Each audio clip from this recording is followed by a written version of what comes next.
মধ্যপ্রাচ্যে ইসরায়েল এবং ফিলিস্তিনি জঙ্গিদের মধ্যে যুদ্ধ এখনো শেষ হয়নি। তবে তার আগে শুরু হওয়া প্রায় 2 বছর ধরে চলতে থাকা রাশিয়া এবং ইউক্রেনের মধ্যে যুদ্ধের যেন অন্ত নেই। যুদ্ধের ঝাঁজ মাঝে মধ্যে কমলেও একেবারে যুদ্ধ থামার যেন কোনো লক্ষণই নেই। তবে রাশিয়ার হামলার মুখে পড়ে 3 গ্রাম থেকে সেনা সরানোর সিদ্ধান্ত নিয়েছে ইউক্রেনের প্রেসিডেন্ট জেলেনস্কি।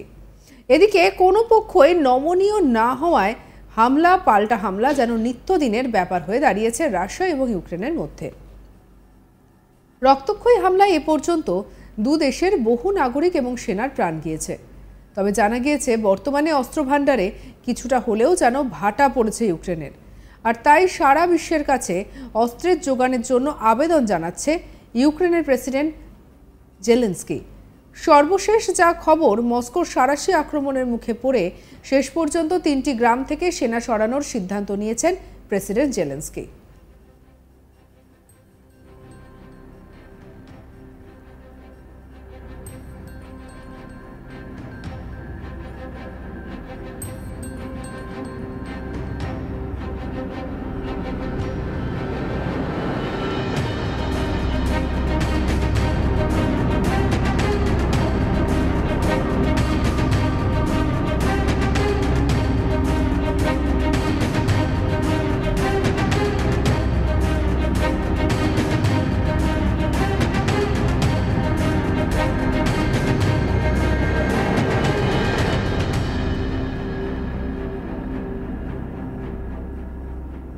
রয়টার্স সূত্রে খবর, গত কয়েক মাস ধরে ইউক্রেনের ওপর আক্রমণের ঝাঁজ বাড়িয়েছে রাশিয়া।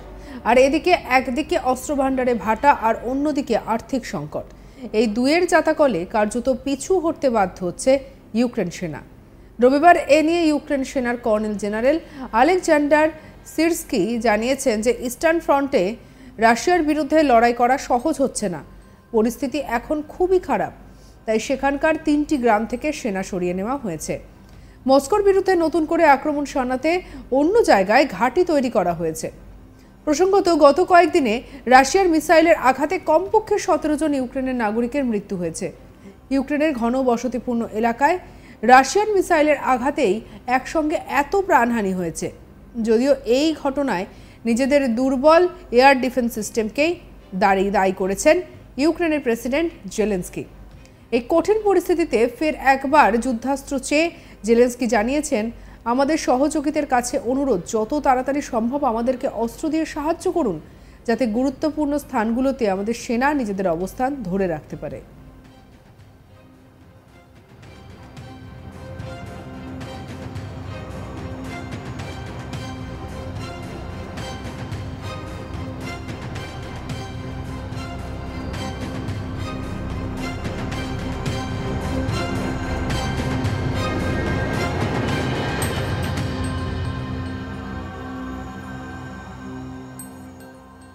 প্রসঙ্গত, 2022 সালে রাশিয়ার সঙ্গে ইউক্রেনের যুদ্ধের শুরুর পর থেকেই আমেরিকা ইউক্রেন অত্যাধুনিক অস্ত্র দিয়ে সাহায্য করেছে। 2023 সালে কিয়েভকে 31টি শক্তিশালী আব্রামস ট্যাঙ্ক দিয়ে সাহায্য করেছিল ওয়াশিংটন। কিন্তু পরিস্থিতি যা দাঁড়িয়েছে, এবার সেই ট্যাঙ্কগুলিও ধীরে ধীরে সরিয়ে নিচ্ছে আমেরিকা। কারণ রাশিয়ার ড্রোন হামলার পরিমাণ বাড়িয়েছে ইউক্রেনের উপর। নিখুঁত লক্ষ্যে ইউক্রেনের ঘন বসতিপূর্ণ এলাকাগুলিতে আঘাত হানছে রাশিয়ার মিসাইলগুলি। আর দুর্বল এয়ার সিস্টেমের দৌলতে রাশিয়ার এই ড্রোন এবং মিসাইল হানা আটকাতে পারছে না ইউক্রেন, যার ফলে ধ্বংসলীলার পরিমাণ বাড়ছে। জানা গিয়েছে 31টি আব্রামস ট্যাঙ্কের মধ্যে ইতিমধ্যেই 5টি ধ্বংস হয়ে গিয়েছে। তাই ক্ষতির বহর দেখে শেষ পর্যন্ত মুখ ফেরাচ্ছে আমেরিকাও।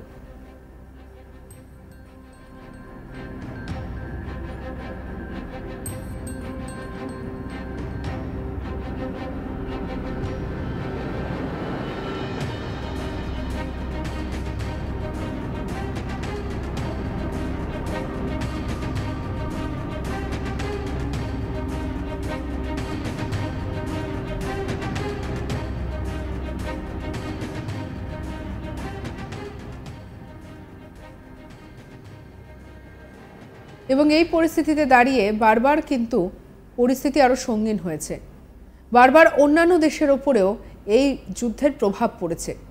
সবকিছু মিলিয়ে যেটা দেখা যাচ্ছে যে মধ্যপ্রাচ্যের ইসরায়েল এবং ফিলিস্তিনি জঙ্গিদের মধ্যে যুদ্ধ এখনো শেষ হয়নি। তবে তারও আগে শুরু হওয়া প্রায় 2 বছর ধরে চলা রাশিয়া এবং ইউক্রেনের মধ্যে যুদ্ধর যেন কোনো অন্ত নেই।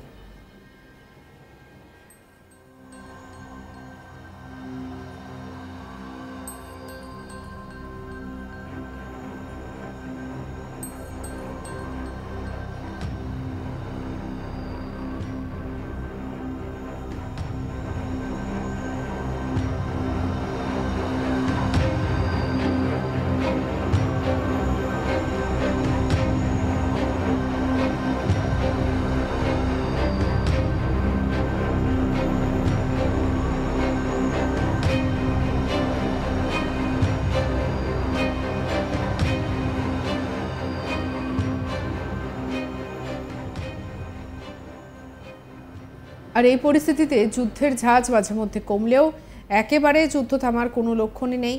তবে রাশিয়ার হামলার মুখে পড়ে 3টি গ্রাম থেকে সেনা সরানোর সিদ্ধান্ত নিয়েছে ইউক্রেনের প্রেসিডেন্ট জেলেনস্কি। কোনো পক্ষই নমনীয় না হওয়ায় হামলা এবং পাল্টা হামলা যেন রোজকার বিষয় হয়ে দাঁড়িয়েছে। এদিকে রক্তক্ষয়ী হামলায় এ পর্যন্ত দুদেশের বহু নাগরিকের মারা গিয়েছে।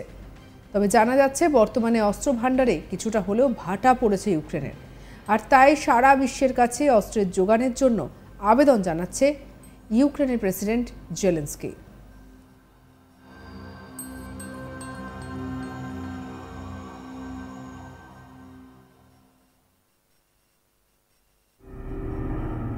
মস্কোর সরাসরি আক্রমণের মুখে পড়ে শেষ পর্যন্ত 3টি গ্রাম থেকে সেনা সরানোর সিদ্ধান্ত নিয়েছেন প্রেসিডেন্ট জেলেনস্কি। রয়টার্স সূত্রে খবর, গত কয়েক মাস ধরে ইউক্রেনের ওপর আক্রমণের ঝাঁজ বাড়িয়েছে রাশিয়া।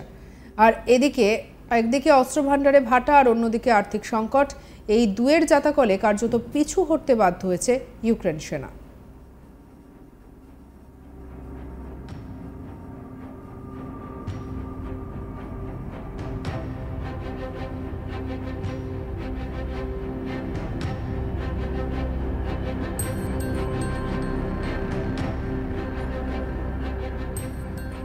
রবিবার এ নিয়েই ইউক্রেন সেনার কর্নেল জেনারেল আলেকজান্ডার সিরস্কি জানিয়েছেন, ইউক্রেন ফ্রন্টে রাশিয়ার বিরুদ্ধে লড়াই করা এতটা সহজ হচ্ছে না।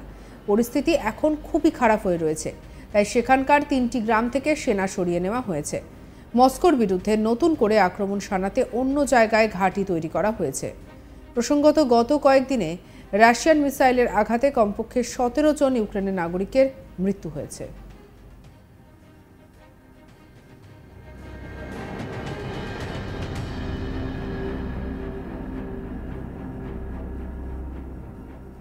সঙ্গে রাখুন আজ তাক বাংলাকে, সাবস্ক্রাইব করে নিন।